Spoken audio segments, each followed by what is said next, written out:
Un grupo de expertos de diversos países elaboró un manual de preparación para futuras pandemias bajo la coordinación de la Unidad de Análisis e Investigación de la revista The Economist. Y uno de los autores, y el único chileno que formó parte de este manual, es el doctor Miguel O'Ryan, con quien ya estamos en contacto aquí en Canal 24 Horas. Doctor O'Ryan, bienvenido a Canal 24 Horas, ¿cómo le va? Muy bien, muchas gracias, Andrés. Oye, qué honor, el único chileno. Bueno, tocó. ¿Único latinoamericano también me dicen por interno? Sí, parece que sí. La verdad es que fue un grupo de personas que fueron contactados por este grupo de inteligencia revista Economist de diversos tipos de actividades médicas y no médicas, con algún tipo de rol en la pandemia en diferentes países, que fueron coordinados de alguna manera para pensar sobre las lecciones aprendidas en la pandemia actual, para un mejor manejo de la pandemia actual en algunos países, especialmente mirando a futuro. Sí, doctor, a ver, este manual para enfrentar futuras pandemias, ¿cómo y quiénes elaboran este manual? ¿Cómo se reúnen? ¿Cómo se les convoca? ¿Cómo llegan a esto? Bueno, para hacerlo bien corto, yo recibí un correo electrónico bastante sorpresivo hace unos 4 meses atrás de este grupo que se llama el Grupo de Inteligencia de la revista The Economist, una revista que yo conocía básicamente por su artículo, ¿no es cierto?, bastante conocido de prensa mundial. No conocía este grupo de inteligencia, pero un grupo de analistas que de alguna manera hace trabajo en diferentes ámbitos y áreas de relevancia mundial, basado en evidencia disponible. Y el objetivo era entonces trabajar en obtener evidencia sobre las mejores prácticas aprendidas en esta pandemia para un control posterior. Y contactaron entonces, me contaron después, basado en búsqueda en páginas web, en fin, a expertos, éramos 8 en el grupo, de diferentes países del mundo. ¿Son para solo que doctores, perdón? ¿Solo doctores? ¿Perdón? ¿Solo doctores? No, eran diferentes tipos de liderazgos, desde médicos, especialistas en urbanización, especialistas en farmacia, mundiales, en fin, especialistas en aspectos sociales, de tal manera que es un grupo muy interesante y muy diverso para tratar de ver todas las diferentes aristas relevantes que tienen que ver con una situación tan compleja como una pandemia. Doctor, a ver, ¿qué estaba leyendo en parte un poco de la información que está en torno a este manual, a lo que van a trabajar ustedes? Aquí hay medidas locales, hay medidas internacionales, aquí lo fundamental es un concepto que es la colaboración, ¿no? Es exactamente, yo diría que la gracia que tiene esta, se llama en inglés toolkit, esta herramienta, que viene a sumarse otro tipo de herramientas también desarrolladas, por ejemplo, por la OMS, o lo que está discutiéndose o se va a discutir en estos días en la Asamblea Mundial de Salud, que son medidas globales para preparación para pandemia.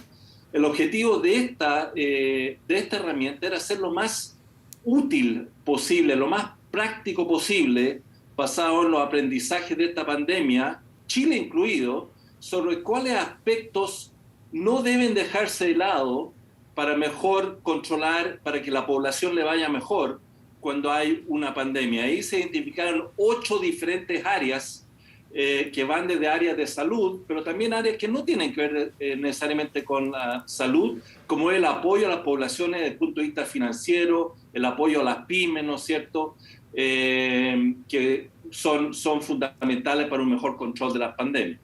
Por ejemplo, en nuestro país, si uno ve o revisa lo que ustedes van trabajando, ¿cómo queda parado nuestro país respecto a este manual, a estas medidas, a estos 8 puntos que usted menciona? Uno diría que tuvimos fortaleza muy significativa. ¿Dónde están las fortalezas y las debilidades, quizás, doctor?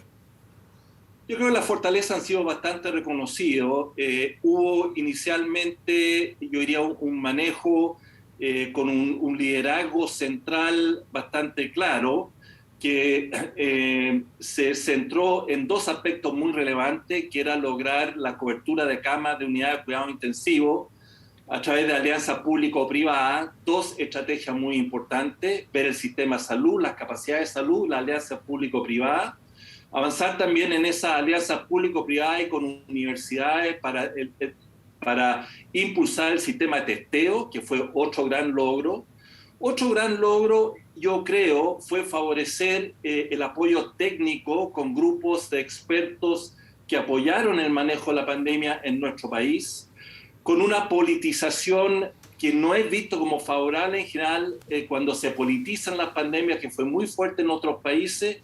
En nuestro país algo hubo de eso, pero yo diría que fue bastante mejor controlado. Claro, veníamos de un estallido que era una condición bien especial también. Así es, y que se planteaba entonces como una posibilidad que realmente, como ocurrió en muchas partes, se usara la pandemia para atacar o para tratar de defender posiciones políticas. Yo diría que en nuestro país anduvimos bastante bien en ese sentido.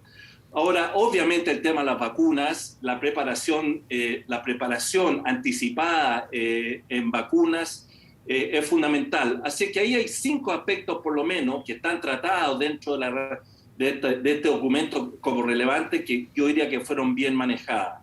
Si uno tuviera que ver las debilidades, uno diría que probablemente hubo una insuficiente coordinación entre niveles centrales y niveles locales y regionales durante el inicio de la pandemia. La queja que teníamos permanente de nuestros alcaldes de que no estaba llegando a terreno, ¿no es cierto?, esas directrices centrales, que fue de alguna manera, se fue mejorando en la medida que se creó la mesa social.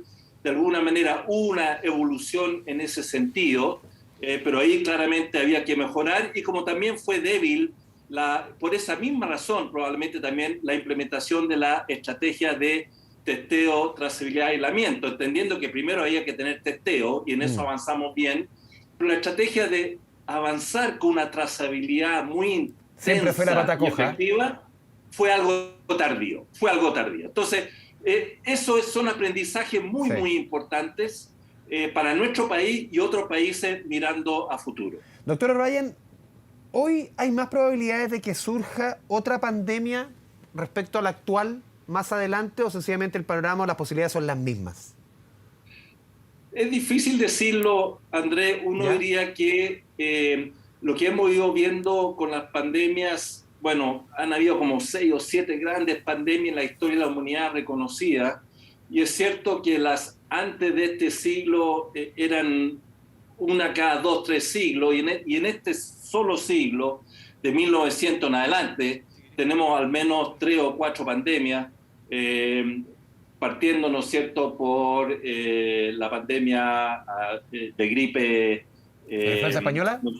La gripe española.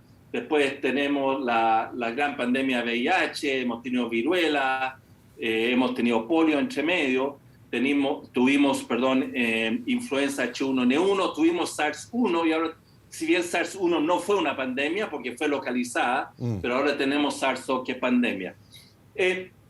Las condiciones que podrían favorecer una mayor posibilidad de tener pandemia ahora, no cada siglo, sino que cada 10 o 20 años, están dados fundamentalmente por, diría yo, las aglomeraciones de masas humanas en grandes ciudades, decenas de millones de personas conviviendo de manera muy hacinada, lo que favorece muy rápida transmisión de microorganismos, la relación de los seres humanos con animales, consumo de animales. Eso no es nuevo, pero si sumamos eso al hacinamiento y sumamos a eso lo más novedoso, que es la posibilidad de transporte aéreo rápido, que permite que una persona con un virus o incubando un virus llegue al otro extremo del mundo en 12 a 24 horas, son factores que pueden favorecer eventualmente que hayan pandemias que estén con potencial de ocurrir, o microorganismos con potencial pandémico que tengan capacidad de avanzar a una pandemia. Si no se logran detectar y controlar a tiempo,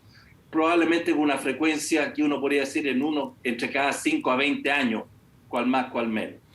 Doctor Ryan, quiero llevarle un poco a los números que estamos viendo estos días de la pandemia.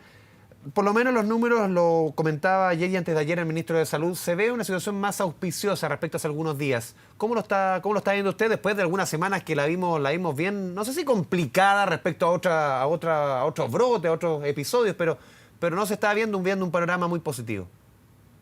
Bueno, Andrés, yo diría que en esto, y para tratar de ser bien claro, lo que hemos estado viendo no nos sorprende, y aquí es donde siempre creo que es importante, porque se ha hablado mucho de la incertidumbre de las pandemias, pero también tenemos ciertas certidumbres.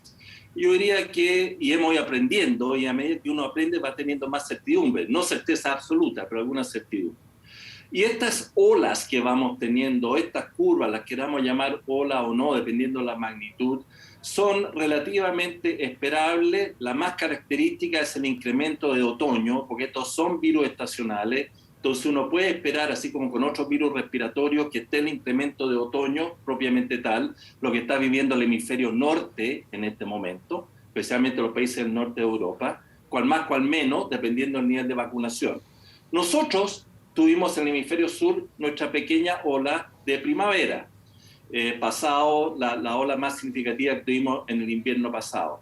Esta ola, bastante menor que la que tuvimos el año pasado, es menor porque ahora estamos con un buen porcentaje de la población vacunada. Pareciera que ya llegamos al plató, que debería empezar a bajar, y es muy probable que tengamos una nueva ola de crecimiento hacia el verano, porque en el verano el comportamiento de la población se hace algo más social, de tal manera que nos juntamos algo más en un ambiente donde todavía hay virus circulante, donde la vacunación está muy buena, pero todavía hay un porcentaje de la población que no tiene dosis de refuerzo y algunos que no tienen ni siquiera ninguna dosis, y todo eso favorece un ambiente que puede haber un brote de verano, que va a ser menos intenso que el año pasado. Pasado el brote de verano, es bastante probable que tengamos el incremento también en nuestro otoño, lo que están viviendo en el hemisferio norte. Pero esperemos que para este otoño, para el próximo otoño, lleguemos con casi el 90-95% de la población vacunada y muchos, una mayoría con dosis de refuerzo, y podemos razonablemente esperar entonces que vamos a tener un próximo otoño-invierno relativamente auspicioso. Doctor O'Reilly, le agradecemos como siempre su buena disposición con Canal 24 Horas. Muchas gracias. No, muchas gracias a usted, Andrés. Un gusto. Chao, chao.